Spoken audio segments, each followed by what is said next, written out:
Good afternoon, everybody, and thank you for coming to hear about the Israeli healthcare market. My name is Janna Shortt. I work at the British Embassy in Tel Aviv in the trade section. I'm a trade advisor and I've been there for 17 years now. I'm just going to talk about some facts and figures about Israel. It's a small country, population 8.2 million, that's around the size of Greater London. The country itself is around the size of Wales. GDP per capita, £24,000. It's an OECD country. Bilateral trade is around 3.5 billion a year.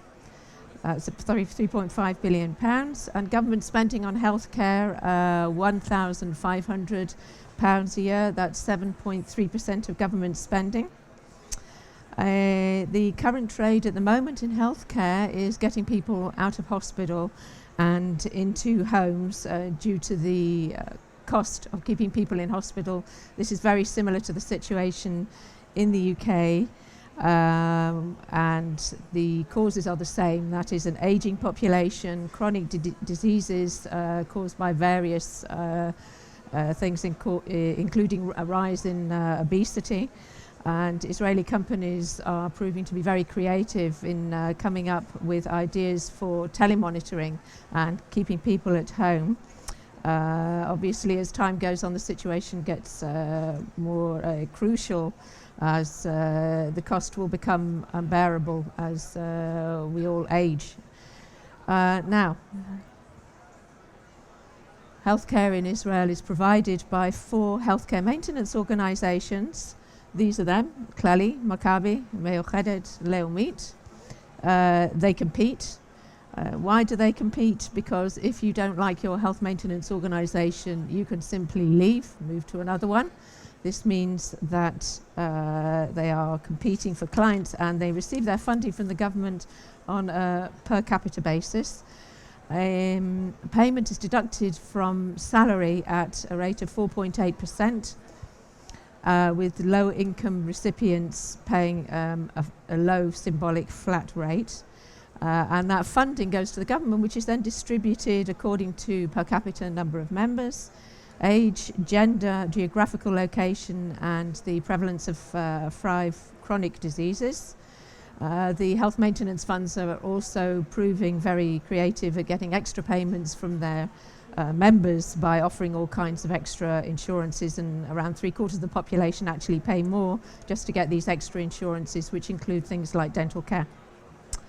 Now, if you're considering exporting to Israel, firstly, the good news is that Israel has a free trade agreement with the EU, as it does with the United States, Canada, Turkey, Egypt, and Jordan. And the other good news is that more than 90% of medical equipment is imported. The value of this market is estimated at around £500 million, and approximately 1/3 of that is for disability of various kinds in the widest sense of the word. If you want to export to Israel, you need to find a distributor. You will not be able to do this directly, and the distributor will be selling to hospitals, health maintenance funds, various institutions, organizations.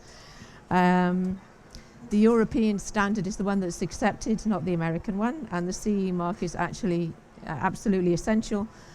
It's not enough on its own. Once that's accepted, you also have to go through the Standards Institute of Israel. If it's a medical device, you also have to get a permit from the Ministry of Health, which can take a very long time. All of this is laborious, but the headache is handled by your distributor. It's not actually something that you have to deal with yourself. Now, a few facts and figures about disability. The rate is probably much the same as other places in the Western world. Around 21% of adults have disability ranging from mild to severe, with around 5% severe, 5% mild, the rest somewhere in the middle.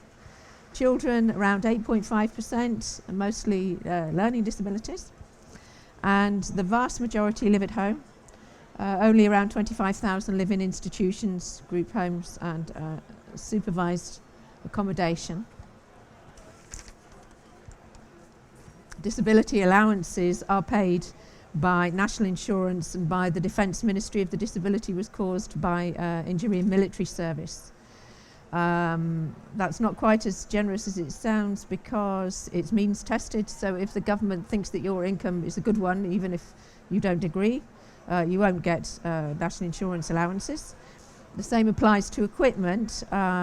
It's paid for to a certain extent by national insurance and HMOs, but not everybody is entitled. Again, it depends on your income.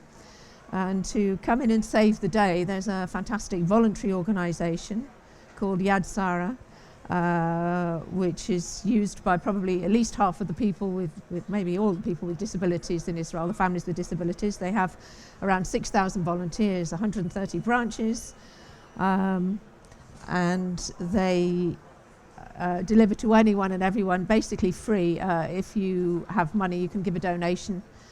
You call them, they'll bring whatever it is you need, whether it's crutches, a wheelchair, any other medical equipment to your home. If you have no money, you don't pay them, and in a few years when you don't need it anymore, you call them and they come and pick it up, and they service it and repair it, and then it goes to the next person. So they fill a gap which the government does not fill. Israeli business culture is different from UK business culture, and it's different from most places in the Middle East. If you're used to doing business in the Middle East and you're expecting to sit and drink sweet mint tea and talk about your family's health for an hour or so, that's not going to happen. Israelis are actually, among other things, a little bit impatient. They are not hierarchical. They're informal. You can ring and the PA will give you the CEO's mobile phone number, and you can call him and he won't be surprised to hear from you. They're very direct. They say what they think. You can be sitting in a meeting with them. They'll answer the mobile phone. Someone will come in and interrupt. That's all okay.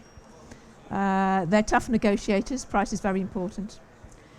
And you need to get straight to the point with them as quickly as you can, because if you start telling them a long story about how your company was formed and all about various stuff that isn't that of great interest to them, they may well interrupt you and say something like, "Why are we here? This is all very interesting, but why are we meeting?" So you need to have prepared, and forewarned is forearmed, have prepared your message, which is that Israelis need my product, and if you don't take it, someone else will, and they'll make a lot of money and you won't. And you need to get that message across in as direct way as possible. They enjoy negotiating, enjoy arguing, and you need to make a relationship with the person. Face-to-face contact is important. If you just send emails, don't expect to get a reply, because Israelis don't really have the patience to read all the emails they get and answer them, and especially if they're in English. Now, how do Israelis see the British? It's nice that they tend to see the British slightly with rose-coloured spectacles. They see the British as trustworthy, honest, by the book, high-quality manufacturers. They like British products. They see them as, very high quality. They're not so keen on the prices. They believe that Israeli products are expensive. That's usually the comment that I get. It'll be expensive. I get the impression that the Germans are quite strong competitors because Israelis like German products. They are also good quality, and somehow they seem to do better on the price front. So go in and be prepared to negotiate and be tough about it, but also be prepared to be flexible. Now today we have here some importers who've come to NADEC specially to meet with you. We have a company called,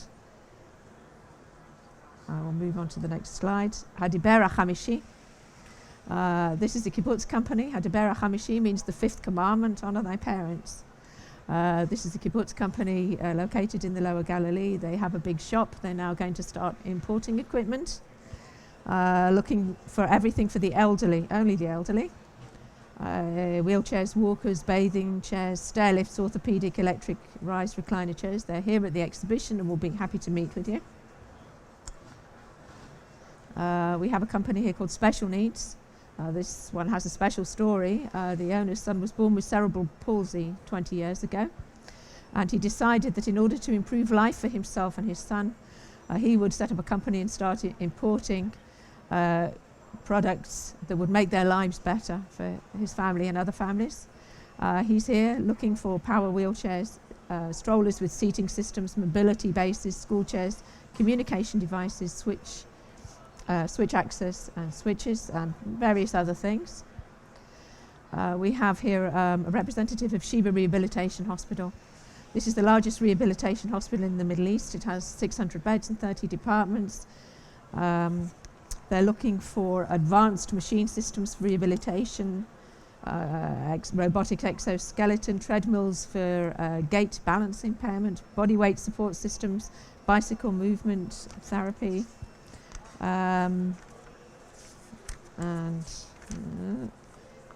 the hospital provides a comprehensive rehab services for all kinds of conditions: orthopedic, neurological, respiratory, geriatric and trauma, multiple sclerosis rehabilitation. It's the Centre for Multiple Sclerosis Treatment and Spinal Cord Injuries.